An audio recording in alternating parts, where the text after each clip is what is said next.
എല്ലാവർക്കും സലു കിച്ചണിലേക്ക് സ്വാഗതം. ഇന്ന് നമുക്കൊരു അടിപൊളിയായിട്ടുള്ള ബ്രേക്ക്ഫാസ്റ്റും അതുപോലെ സിമ്പിൾ ആയിട്ടുള്ള ലഞ്ചുമാണ് ഞാൻ നിങ്ങളുമായിട്ട് ഷെയർ ചെയ്യുന്നത്. അപ്പൊ ഞാൻ ഇവിടെ 1/2 കപ്പ് സാമ്പാർ പരിപ്പ് കഴുകി പ്രഷർ കുക്കറിലേക്ക് ഇട്ടു. 4 പച്ചമുളക്, 1/4 ടീസ്പൂൺ മഞ്ഞൾപ്പൊടി, പാകത്തിനുള്ള ഉപ്പ്, 1 കപ്പോളം വെള്ളവും കൂടി ഇതിലേക്ക് ഒഴിച്ച ശേഷം ഞാൻ പ്രഷർ കുക്കർ മൂടിയിട്ട് 4 വിസിൽ വരെ ഇതൊന്ന് വേവിച്ചെടുക്കുകയാണ് ചെയ്യുന്നത്. അപ്പൊ ഇതിനിടയിൽ ഞാൻ ഒരു നെല്ലിക്ക വലിപ്പത്തിൽ പുളി എടുത്തിട്ട് അതൊരു 1/2 കപ്പ് വെള്ളത്തിൽ ഒന്ന് പിഴിഞ്ഞെടുക്കാൻ വേണ്ടിയിട്ട് ഒന്ന് ഇതിലേക്ക് ഇട്ട് കൊടുക്കാണ്. അപ്പൊ ഇതുപോലെ ഒന്ന് കുറച്ചു നേരം കഴിയുമ്പോഴേക്ക് അത് കുതിർന്ന് കിട്ടും. അപ്പൊ ഞാൻ ഇന്നലെ ഇഡലിക്ക് വേണ്ടിയിട്ട് അരച്ചു വെച്ചിട്ടുണ്ടായിരുന്നു. അപ്പൊ രാവിലെ ആയപ്പോ തന്നെ മാവ് നല്ല പൊന്തി വന്നിട്ടുണ്ട്. അപ്പൊ കൈ നന്നായിട്ട് കഴുകിയിട്ടാണ് ഇത് നല്ലതുപോലെ ഒന്ന് ഇളക്കി കൊടുക്കുന്നത്. എപ്പോഴും നമ്മള് ഇതുപോലെ കൈകൊണ്ട് ഇളക്കി എടുക്കുമ്പം ഒരു പ്രത്യേകത തന്നെയാണ് മാവിന് കേട്ടോ. അപ്പൊ ഇഡ്ഡലി തട്ടിലേക്ക് ഞാൻ ഓയില് ഇതുപോലെ ഒന്ന് തടവിയ ശേഷം ഞാൻ പാകത്തിനുള്ള മാവ് ഇതിലേക്ക് ഒഴിച്ചു കൊടുക്കാണ്. അപ്പം എപ്പോഴും നമ്മളുടെ ഈ സ്റ്റീൽ ഇഡ്ഡലി തട്ടിനെക്കാളും നല്ലത് അലുമിനിയം തന്നെയാണ് കേട്ടോ.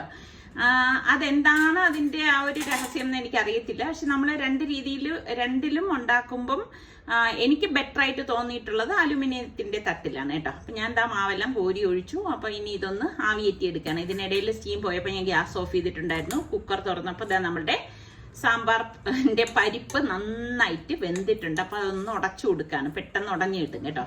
അപ്പൊ ഞാൻ വെജിറ്റബിൾസ് എല്ലാം കട്ട് ചെയ്തെടുത്തിട്ടുണ്ട്.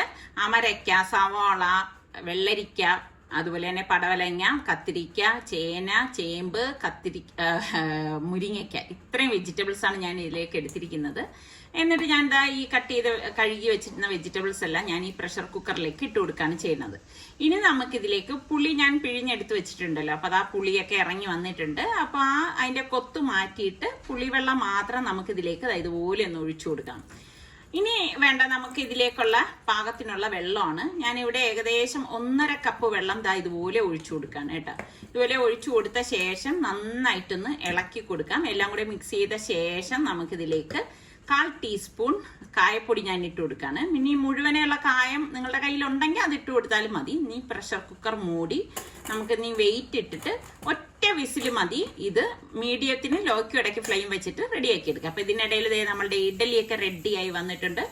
നല്ല പൊന്തി വന്നിരിക്കുന്നതുണ്ട്. അപ്പൊ ഇഡലിയുടെ ബാറ്റർ ഉണ്ടാക്കുന്ന വീഡിയോ ഞാൻ ഇതിൽ കാണിക്കാത്ത എന്തെന്ന് വെച്ചാല് ഞാൻ എപ്പോഴും ഇഡലി ഉണ്ടാക്കണത് കാണിക്കുന്നുണ്ട്, അരയ്ക്കുന്നതും ഒക്കെ കാണിക്കുകയാണ്. അപ്പൊ അത് പിന്നെ നിങ്ങൾക്കൊരു ബോറായിട്ട് മാറും. അതുകൊണ്ടാണ് പിന്നെ അത് കാണിക്കാത്തത്. അപ്പൊ ഇതിനി ഒന്ന് തണുത്ത ശേഷം നമ്മൾ ഇളക്കി വിടുന്നത്. അപ്പൊ ഇതിനിടയിൽ നമ്മളുടെ സാമ്പാറിന്റെ വിസിൽ വന്നിട്ടുണ്ടായിരുന്നു. അപ്പൊ തണുത്ത ശേഷം നമ്മൾ ഇഡലി തട്ടിൽ നിന്ന് ഇളക്കി ഞാൻ കാസറോളിലേക്ക് മാറ്റാണ്. നല്ല പൂ പോലെയുള്ള സോഫ്റ്റ് ഇഡലി തന്നെയാണ്. അപ്പൊ ഇത് അരയ്ക്കുന്നതിന്റെ റെസിപ്പി നിങ്ങൾ വേണമെങ്കിൽ സലു കിച്ചൻ ഇഡലി ബാറ്റർ എന്ന് പറഞ്ഞാൽ അടിച്ചാൽ നിങ്ങൾക്ക് അതിന്റെ റെസിപ്പി കിട്ടും കേട്ടോ. അപ്പൊ ഞാൻ ഇതെല്ലാം ഇളക്കി കാസറോളിലേക്ക് മാറ്റാണ്. അപ്പൊ നമ്മുടെ ഇഡലി റെഡി ആയിട്ടുണ്ട്. അപ്പൊ ഇനിയിപ്പോ സാമ്പാറിന് വേണ്ടി നമുക്കൊന്ന് താളിച്ചിടണം. വെളിച്ചെണ്ണയാണ് ഞാൻ എടുത്തിരിക്കുന്നത്. 2 ടേബിൾ സ്പൂൺ വെളിച്ചെണ്ണ ചൂടാകുമ്പോഴേക്ക് കുറച്ച് കടുകിട്ട് പൊട്ടിച്ചു കൊടുക്കും. പിന്നെ വേണ്ടത് വറ്റൽമുളകാണ്. അപ്പൊ 3-4 വറ്റൽമുളക് ഞാൻ ഇതുപോലെ ഒന്ന് കീറിയിട്ട് കൊടുക്കും കേട്ടോ. പിന്നെ കുറച്ചധികം കറിവേപ്പിലയും കൂടി ഇട്ട് കൊടുക്കും. എന്നിട്ടൊന്ന് വഴറ്റിയ ശേഷം ഞാനിവിടെ വെണ്ടയ്ക്ക ഒരു 5-6 വെണ്ടയ്ക്കയും 1 പച്ചമുളക് അരിഞ്ഞതും കൂടി ഇതിലേക്ക് ചേർത്തിട്ടൊന്ന് വഴറ്റി കൊടുക്കാണ്. അപ്പൊ ഇവിടെ മോൾക്ക് വെജിറ്റബിൾസ് ഒക്കെ ഇട്ട സാമ്പാറാണ് ഇഷ്ടം എന്ന് എൻ്റെ അടുത്ത് പറഞ്ഞത് കൊണ്ടാണ് ഇന്നിപ്പം ഞാൻ അങ്ങനെ തന്നെ സാമ്പാർ തയ്യാറാക്കുന്നത്. അപ്പൊ ഇതിലേക്ക് ഞാൻ പാകത്തിനുള്ള ഉപ്പും ചേർത്തിട്ട് ഇതുപോലെ ഒന്ന് ഇളക്കി കൊടുക്കും. ഇളക്കി കൊടുത്ത് അതൊന്ന് വെന്ത ശേഷമാണ് ഞാൻ 1 തക്കാളി അരിഞ്ഞത് ഇതിലേക്ക് ചേർത്ത് കൊടുക്കുന്നത്. എന്നിട്ട് എല്ലാം ചേർത്ത് നന്നായിട്ടൊന്ന് മിക്സ് ചെയ്ത് കൊടുക്കും. അപ്പൊ നമ്മളുടെ വെണ്ടയ്ക്ക ഇപ്പം വെന്ത് വന്നിട്ടുണ്ട്. അപ്പൊ ഈ സമയം നമുക്ക് പൊടികൾ ചേർത്ത് കൊടുക്കാം. 2 ടേബിൾ സ്പൂൺ സാമ്പാർ പൊടിയും 1 ടേബിൾ സ്പൂൺ മല്ലിപ്പൊടി, മുളക് പൊടി, 1/4 ടീസ്പൂൺ കായപ്പൊടി, 1/4 ടീസ്പൂൺ മഞ്ഞൾപ്പൊടി, ഇത്രയും കൂടി ചേർത്തിട്ട് ഇതൊന്ന് ഇളക്കി കൊടുക്കും. അപ്പൊ സാമ്പാർ പൊടി ഉണ്ടാക്കുന്നതിന്റെയും വീഡിയോ ഞാൻ ഇതിനു മുൻപ് പോസ്റ്റ് ചെയ്തിട്ടുണ്ടായിരുന്നു. സലു കിച്ചൻ സാമ്പാർ പൗഡർ എന്ന് പറഞ്ഞാൽ സെർച്ച് ചെയ്താൽ നിങ്ങൾക്ക് ഇതിന്റെ റെസിപ്പി കിട്ടും. അപ്പൊ ഇതുപോലെ ഒന്ന് ഇളക്കി എടുത്തു കഴിഞ്ഞാൽ നമുക്കിതിലേക്ക് പാകത്തിനുള്ള തിളച്ച വെള്ളമാണ് ഞാനിപ്പോൾ ഒഴിച്ചു കൊടുക്കുന്നത്. എന്നിട്ട് ഒന്ന് ഇളക്കി കൊടുക്കാം. അപ്പൊ കുറച്ചുകൂടി വെള്ളം വേണം തോന്നിയതുകൊണ്ട് വീണ്ടും ഞാനൊന്ന് ഇളക്കി മിക്സ് ചെയ്തെടുക്കുകയാണ്. ഇതുപോലെ ഒന്ന് ഇളക്കി യോജിപ്പിച്ചെടുക്കണം. അപ്പൊ ഇത് പെട്ടെന്ന് ഉണ്ടാക്കിയെടുക്കാൻ പറ്റുന്ന ഒരു അടിപൊളി സാമ്പാർ തന്നെയാണ്. അപ്പൊ കുക്കറിന്റെ സ്റ്റീമൊക്കെ പോയ ശേഷം ഞാൻ ഓപ്പൺ ചെയ്യാണ്. കുക്കർ ഓപ്പൺ ചെയ്തപ്പോൾ വെജിറ്റബിൾസ് ഒക്കെ പാകത്തിന് വെന്ത് വന്നിട്ടുണ്ട്. അപ്പൊ ഗ്യാസ് ഓൺ ചെയ്തിട്ടാണ് ഞാൻ ഇപ്പം ഈ മസാലക്കൂട്ട് ഇതിലേക്ക് ഒഴിച്ചു കൊടുക്കുന്നത്. എന്നിട്ട് നന്നായിട്ടൊന്ന് ഇളക്കി കൊടുക്കും. ശരിക്കും പറഞ്ഞാൽ ഒരു അടിപൊളി സാമ്പാറിനാണ്, നല്ല മണം വരുവാണ് കേട്ടാ. അപ്പൊ നന്നായിട്ടൊന്ന് ഇളക്കി മിക്സ് ചെയ്ത് കൊടുക്കണം. അപ്പൊ ഇത് ഇനി നല്ലതുപോലെ ഒന്ന് തിളച്ച് വരണം കേട്ടോ. അപ്പോൾ കുറച്ച് ഉപ്പിൻ്റെ കുറവ് തോന്നിയോണ്ട് ഞാൻ ഉപ്പും കൂടി ഒന്ന് പാകത്തിന് ഇട്ട് കൊടുക്കുകയാണ്. അപ്പം ഞാൻ മോളുടെ അടുത്ത് പറഞ്ഞു ഈ സാമ്പാറൊക്കെ ഉണ്ടാക്കണത് മോള് കണ്ട് തന്നെ പഠിക്കണം. കാരണം സലുവിന് ഏറ്റവും ഇഷ്ടമുള്ള കറി ഏതെന്ന് വെച്ചാൽ സാമ്പാറാണ്. എപ്പോഴും നമ്മൾ ഭർത്താവിൻ്റെ ഇഷ്ടങ്ങൾക്ക് പ്രാധാന്യം കൊടുക്കണം അല്ലേ. മറ്റുള്ളവരെക്കാളും ഏറ്റവും പ്രധാനപ്പെട്ടത് നമ്മളുടെ ഭർത്താവ് തന്നെയാണ്. അപ്പോൾ ദാ ഞാൻ മല്ലിയില ഇതുപോലെ കട്ട് ചെയ്തിട്ട് ഇളക്കി യോജിപ്പിച്ചെടുക്കുകയാണ്. അപ്പം ഞാൻ ഇടയ്ക്കിടയ്ക്ക് മോളുടെ അടുത്ത് ഇങ്ങനെ പറയും, ഭർത്താവിൻ്റെ ഇഷ്ടങ്ങൾ അനുസരിച്ച് നമ്മൾ എപ്പോഴും പ്രവർത്തിക്കണം. അതാണ് നമ്മൾക്ക് ജീവിതത്തിൽ ഏറ്റവും വേണ്ട കാര്യം. അപ്പോൾ ദാ സാമ്പാർ ഞാൻ ബൗളിലേക്ക് ഒഴിച്ചെടുക്കുകയാണ്. നല്ല ചൂടായിട്ടുള്ള അടിപൊളി സാമ്പാറാണിത്. ട്രൈ ചെയ്യാത്തവരൊന്ന് ട്രൈ ചെയ്ത് നോക്കിയിട്ട് ഫീഡ്ബാക്ക് തരണേ. ഞാൻ നമ്മളുടെ കൊച്ചുള്ളിയും തക്കാളിയും മാത്രം വെച്ചിട്ടും സാമ്പാർ തയ്യാറാക്കിയിട്ടുണ്ട്. അപ്പൊ വളരെ സിമ്പിൾ ആയിട്ടുള്ള ഒരുപാട് സാമ്പാറിന്റെ റെസിപ്പി നിങ്ങൾ സലു കിച്ചണിൽ സെർച്ച് ചെയ്താൽ കിട്ടുന്നതാണ്. ഇത് ശരിക്കും ഓതന്റിക് ആയിട്ടുള്ള സാമ്പാർ തന്നെയാണ്. എന്തായാലും നിങ്ങളൊന്ന് ട്രൈ ചെയ്ത് നോക്കണം കേട്ടോ. ചെയ്ത് നോക്കിയിട്ട് ഇതിന്റെ ഫീഡ്ബാക്ക് ഒന്ന് തരണം. അപ്പൊ ഇഡ്ഡലിയും സാമ്പാറും ഇഷ്ടമുള്ള എത്ര പേരുണ്ട്? എനിക്ക് ഭയങ്കര ഇഷ്ടമാണ് കേട്ടോ ഇഡ്ഡലിയും സാമ്പാറും. ഇപ്പൊ നിസാർക്കാണെങ്കിൽ നമ്മളിപ്പോ പുറത്തൊക്കെ പോയി കഴിഞ്ഞാൽ ഇപ്പോൾ ഉള്ളൊരു ട്രെൻഡ് എന്ന് വെച്ച് കഴിഞ്ഞാൽ രാവിലെ ബ്രേക്ക്ഫാസ്റ്റ് കഴിക്കാൻ പോകണമെങ്കിൽ നിസാർക്ക ഇഡ്ഡലിയും സാമ്പാറുമാണ് വാങ്ങണത്. മുൻപൊന്നും നിസാർക്കൊക്കെ അത്ര ഒരു പ്രിയമൊന്നും ഉണ്ടായിരുന്നില്ല. പക്ഷെ ഇത് നല്ല ഒരു കിഡിലൻ കോമ്പിനേഷൻ തന്നെയാണ് കേട്ടോ. ശരിക്കും പറഞ്ഞാൽ എന്റെ ഈ വീഡിയോ വരുമ്പോൾ കൊതി വിടുന്നത് നമ്മുടെ സരു തന്നെ ആയിരിക്കും. ഭയങ്കര ഇഷ്ടമാണ്, അവന് ഇഷ്ടമുള്ള വിഭവങ്ങൾ ഉണ്ടാക്കുക എന്ന് പറയുമ്പോൾ തന്നെ. ഇന്ന് ഞാൻ വ്യത്യസ്ത കോമ്പിനേഷനുള്ള ഒരു സിമ്പിൾ ലഞ്ചാണ് തയ്യാറാക്കുന്നത്. അപ്പൊ ചോറ് തയ്യാറാക്കാൻ വേണ്ടിയിട്ട് ഞാൻ എന്താ കലം കുക്കറിലേക്ക് ഇട്ടിട്ടുണ്ട്. എന്നിട്ട് കുക്കർ മൂടി വെയിറ്റ് ഇട്ടിട്ട് അരമണിക്കൂർ ഇതൊന്ന് വേവിച്ചെടുക്കാം. അപ്പൊ അരമണിക്കൂറാണ് ഇതിന്റെ ഒരു ടൈം എന്ന് പറയുന്നത്. അരമണിക്കൂറിന് ശേഷം ഞാൻ കുക്കർ സ്റ്റീമൊക്കെ പോയ ശേഷമാണ് ഓപ്പൺ ചെയ്തിരിക്കുന്നത് ഇതുപോലെ. അപ്പൊ ചോറ് പാകത്തിന് റെഡിയായി വന്നിട്ടുണ്ടായിരിക്കും. അപ്പൊ അതൊന്ന് ഊറ്റിയെടുക്കണം. പലരും എൻ്റെ അടുത്ത് ചോദിക്കാറുണ്ട് ഇത്താടെ വീട്ടിൽ ഇത്രയും ചോറ് മതിയെന്നുള്ളത്. ശരിക്കും പറഞ്ഞാൽ ചോറ് പിന്നും അധികമാണ് കേട്ടോ. പിന്നെ രാത്രി എനിക്ക് ചോറ് ഇഷ്ടമുള്ളത് കൊണ്ട് ഈ ബാക്കി വരുന്ന ചോറ് കഴിക്കുന്ന ആളാണ് ഞാൻ. അപ്പൊ ഇപ്പൊ നിസാർക്ക് എപ്പോഴും വഴക്കുറേ ഇങ്ങനെ അധികം ഇങ്ങനെ ചോറൊന്നും കഴിക്കരുത് എന്നൊക്കെ. അപ്പൊ എന്തായാലും ചോറ് റെഡി ചെയ്ത് മാറ്റി വെച്ചു. പിന്നെ നമുക്ക് വേണ്ടത് ഞാൻ ഉരുളക്കിഴങ്ങാണ് 2 എണ്ണം ഇവിടെ ഇരുന്നത്. അപ്പൊ ആ ഉരുളക്കിഴങ്ങ് വെച്ചിട്ടാണ് ഇന്ന് നമ്മൾ ഈ ഒരു വിഭവം തയ്യാറാക്കുന്നത്. അപ്പൊ ഒന്നുമില്ലെങ്കിലും നല്ല ഒരു അടിപൊളി, ഞാൻ പറഞ്ഞില്ലേ കോമ്പിനേഷനുള്ള ലഞ്ചാണ് ഇതെന്ന്.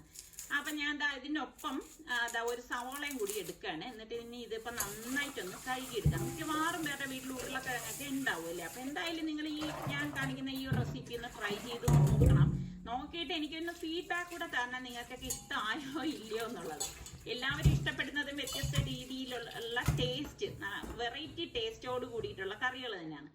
അപ്പൊ ഞാൻ പൊട്ടറ്റോ ഇനിയിപ്പം ചെറുതായിട്ടൊന്ന് കട്ട് ചെയ്തെടുക്കണം. തീരെ ചെറുതല്ല, ഞാൻ ഇപ്പൊ കാണിച്ചു തരാം. ഈ ഒരു സൈസിലാണ് ഞാൻ ഇനി ഇത് കട്ട് ചെയ്യാൻ പോണത്. അതായത് ഇതുപോലെ കട്ട് ചെയ്തെടുക്കണം. പിന്നെ വേണ്ടത് സവാളയാണ്. സവാള ഞാൻ ചെറിയ സവാളയാണ് എടുത്ത, വലുതുമല്ല തീരെ ചെറുതല്ല, ഈ ഒരു സൈസിലുള്ള അതും കട്ട് ചെയ്തെടുത്തു. പാനിലേക്ക് നമുക്ക് വെളിച്ചെണ്ണ ഒഴിച്ച ശേഷം 2 ടേബിൾ സ്പൂണാണ് ഒഴിച്ചത്. കടുകും ചെറിയ ജീരകം ഉണ്ടല്ലേ, ക്യൂമിൻ സീഡ്, അതും കൂടി ഇട്ട് പൊട്ടിച്ചു കൊടുക്കാം. ഇനി നമുക്കൊരു 5 വെളുത്തുള്ളി അല്ലി ചതച്ചതും ഒരു കൈപ്പിടി കറിവേപ്പിലയും കൂടി ഇതിലേക്ക് ഇട്ട് കൊടുക്കാം. നല്ല ഒരു വാസന വരും കേട്ടോ വെളുത്തുള്ളി ചേർക്കുമ്പോൾ.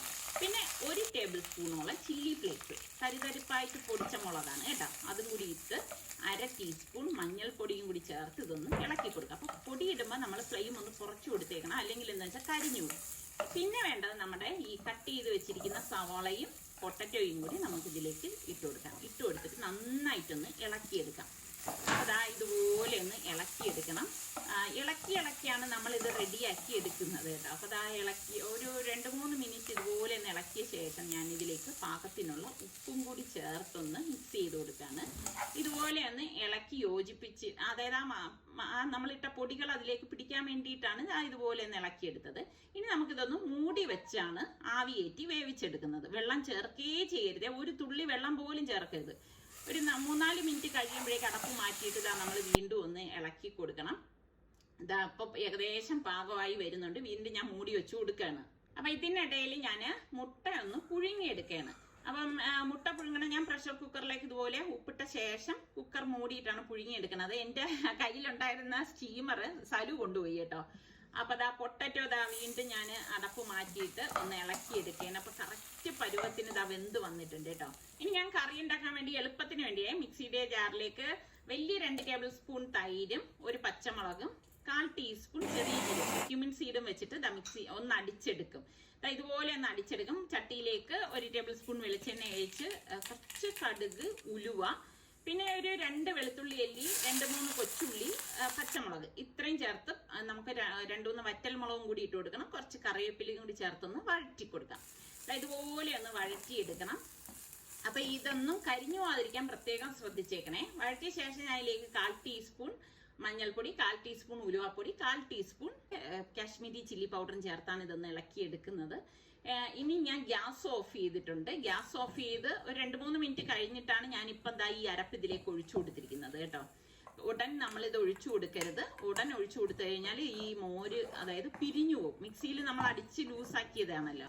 അപ്പൊ ഞാൻ ഒട്ടും വെള്ളം ചേർത്തിട്ടില്ലായിരുന്നു. വെള്ളം ചേർക്കാതെ മിക്സിയിൽ അടിച്ചെടുത്തോണ്ടാണ് ഇത്ര ലൂസായത്. അപ്പൊ നമ്മളുടെ പ്രഷർ കുക്കർ ഞാൻ ഓപ്പൺ ചെയ്ത് മുട്ടയൊക്കെ പുഴുങ്ങി വന്നിട്ടുണ്ട്. അപ്പൊ ഇതൊന്ന് ഞാനൊന്ന് വരഞ്ഞു കൊടുക്കാണ് കേട്ടോ. അപ്പൊ നമ്മുടെ വീട്ടിൽ പെട്ടെന്ന് ഒരു ഗസ്റ്റ് ഒക്കെ വരെയാണ്, 2 പൊട്ടറ്റോ ഉണ്ട്, ഇനി ഒരു മുട്ടയൊക്കെ ഇരിപ്പുണ്ടെങ്കിൽ ഇപ്പോഴും നമ്മൾ പൊരിച്ചൊക്കെ കൊടുക്കുന്നതിൽ നിന്നും കുറച്ച് വ്യത്യസ്തമായിട്ടുള്ള രീതിയിൽ നമുക്ക് ഇതൊക്കെ തയ്യാറാക്കി കൊടുക്കാൻ പറ്റും. ഇനി ഞാൻ ഒരു ഐറ്റം കൂടെ ഉണ്ടാക്കുന്നുണ്ട്. അതിന് വേണ്ടിയിട്ട് ഞാനിവിടെ 1 കപ്പ് തേങ്ങ മിക്സിയിലെ ജാറിലേക്ക് ഇട്ട് കൊടുത്ത ശേഷം നമുക്ക് കൊച്ചുള്ളി ഉണ്ടല്ലോ അതൊരു 3 ഇട്ട് കൊടുക്കാം. പിന്നെ വേണ്ടത് 1 പീസ് ഇഞ്ചി, 1 പച്ചമുളക്, നെല്ലിക്ക, ഉപ്പിലിട്ട നെല്ലിക്കയാണ് കേട്ടോ. ഇത് എന്റെ കയ്യിൽ ഉണ്ടായിരുന്നത് കൊണ്ടാണ് ഞാൻ ഇതിലേക്ക് ചേർത്ത് കൊടുക്കുന്നത്. ഇതുണ്ടെങ്കിൽ നിങ്ങൾ ഇട്ട് കൊടുത്താൽ നല്ല ടേസ്റ്റ് ആണ്. കുറച്ച് പുളി, ഒരു 2 ടീസ്പൂണോളം കാശ്മീരി ചില്ലി പൗഡർ, പാകത്തിനുള്ള ഉപ്പ്, 2-3 കറിവേപ്പിലയുടെ ഇല. എന്നിട്ട് നമുക്കിത് അടിച്ചു കൊടുക്കാം. പൾസിട്ട് വേണം അടിച്ചെടുക്കാനുള്ളത്. ഇതിലും ഒട്ടും വെള്ളം ചേർക്കരുത്. എന്താണ് സംഭവം എന്ന് മനസ്സിലായല്ലോ. നമ്മുടെ ഇഞ്ചി നെല്ലിക്ക ചമ്മന്തിയാണ് ഇത്. നല്ല ടേസ്റ്റ് ആണ് കേട്ടോ. പിന്നെ ഇതിൽ ചേർത്ത ഇഞ്ചി എന്ന് പറയുന്നത് മാങ്ങ ഇഞ്ചിയാണ് ഞാൻ ചേർത്തത്. അത് ഞാൻ പറയാൻ വിട്ടുപോയതാണ് കേട്ടോ. എന്തായാലും എന്റെ ഫ്രണ്ട് തന്ന ഇഞ്ചി മൊത്തം ഞാൻ എന്റെ പല പല റെസിപ്പികൾക്കായിട്ട് ഉപയോഗിച്ചു. എനിക്ക് ഭയങ്കര സന്തോഷമായി കേട്ടോ. അപ്പൊ ഇതിങ്ങനെ നമുക്ക് ഉരുട്ടിയെടുക്കണം. അപ്പൊ നമ്മളുടെ മാങ്ങ ഇഞ്ചി നെല്ലിക്ക ചമ്മന്തി ഇവിടെ റെഡി ആയിട്ടുണ്ട്. അപ്പൊ നമ്മളുടെ ഫൈനൽ റെസിപ്പിക്ക് വേണ്ടി 2 ടേബിൾ സ്പൂൺ വെളിച്ചെണ്ണ ഒഴിച്ച ശേഷം കുറച്ച് കടുക്, കറിവേപ്പില, അതുപോലെ തന്നെ 2 teaspoon Kashmiri chilli powder, 1/2 teaspoon garam മസാലപ്പൊടി, 1 ടീസ്പൂൺ മല്ലിപ്പൊടി, 1/2 ടീസ്പൂൺ മഞ്ഞൾപ്പൊടി ഇട്ട ശേഷം ഇതുപോലെ ഒന്ന് ഇളക്കി കൊടുക്കും. ഫ്ലെയിം നന്നായിട്ട് കുറച്ചിട്ടാണ് ഞാൻ ഇളക്കിയിരിക്കുന്നത്. വരഞ്ഞ മുട്ട നമുക്ക് ഇതിലേക്ക് ഇട്ടിട്ട് ഒന്ന് മിക്സ് ചെയ്തെടുക്കാം. ഇതിലും നമ്മൾ വെള്ളം ചേർക്കരുത് കേട്ടോ. ചേർക്കാതെ വേണം ഇളക്കി ഇതൊന്ന് റോസ്റ്റ് ആക്കി എടുക്കാനുള്ളത്. അപ്പൊ വെള്ളം ചേർക്കാനും പാടില്ല, പൊടികൾ കരിയാനും പാടില്ല. ആ 2 കൂട്ടം കാര്യങ്ങൾ നിങ്ങളൊന്ന് ശ്രദ്ധിച്ചേക്കണം. ഇതിന്റെ ഇടയിൽ എൻ്റെ ഒരു മുട്ട പൊട്ടിപ്പോയി. കുഴപ്പമില്ല, നമ്മൾ തന്നെ കഴിക്കുന്നതല്ലേ, അതുകൊണ്ട് അതൊന്നും വിഷയമല്ല. അപ്പൊ ഞാൻ ഇനി ഒന്ന് സെർവ് ചെയ്യാൻ പോവാണ്. അപ്പൊ ചോറ് ഞാൻ ഒരു പാത്രത്തിലേക്ക് മാറ്റിയിട്ടുണ്ട്. നമ്മളുടെ ചമ്മന്തി വെച്ചു, അതുപോലെ തന്നെ ഉരുളക്കിഴങ്ങ് സ്പെഷ്യൽ തോരനും ഇതുപോലെ എടുത്തു വെച്ചിരിക്കുകയാണ്. തോരനോ മെഴുക്കെന്നോ എന്ത് വേണം പേര് പറയാം. നല്ല കിടിലൻ ടേസ്റ്റ് ആണ് കേട്ടോ. അപ്പൊ ട്രൈ ചെയ്യാത്തൊരു ട്രൈ ചെയ്ത് നോക്കണം. പിന്നെ നമ്മളുടെ മോരുകറി, മോരുകറിയും ഞാൻ ഒരു ഇതുപോലെ പാത്രത്തിലേക്ക് ഒഴിച്ചു കൊടുക്കാണ്. അപ്പോൾ വളരെ സിമ്പിൾ ആയിട്ടുള്ള ഒരു ലഞ്ച് തന്നെയല്ലേ. അപ്പൊ ഇതില് നിങ്ങൾക്ക് എന്റെ ഇന്നത്തെ ബ്രേക്ക്ഫാസ്റ്റിന്റെ റെസിപ്പിയാണോ ഇഷ്ടപ്പെട്ടത്, ലഞ്ചിന്റെ ആണോ എന്നൂടി പറയണം. അപ്പൊ നമ്മളുടെ മുട്ട മസാല ചെയ്തത് ഞാൻ ചോറിന്റെ സെന്ററിലേക്ക് വെച്ചു കൊടുക്കുകയാണ്. കുറച്ച് അരപ്പും കൂടി ഇതുപോലെ വെച്ചു കൊടുക്കുന്നുണ്ട്. അപ്പൊ ഇന്നത്തെ രാവിലത്തെയും ഉച്ചത്തെയും വിഭവങ്ങളെല്ലാം നിങ്ങൾക്ക് എല്ലാവർക്കും ഇഷ്ടമായെന്ന് വിശ്വസിക്കുന്നു. സബ്സ്ക്രൈബ് ചെയ്യാതെ കാണുന്ന ആരെങ്കിലും ഒക്കെ ഉണ്ടെങ്കിൽ സബ്സ്ക്രൈബ് ചെയ്യാനോ ബെല്ലൈക്കൺ പ്രസ് ചെയ്യാനോ മറന്നു വരുത്. അടുത്ത നമുക്ക് നല്ല സിമ്പിൾ റെസിപ്പിയോ വ്ളോഗോ ആയിട്ടൊക്കെ കാണുന്നത് വരെ എല്ലാവർക്കും ബൈ.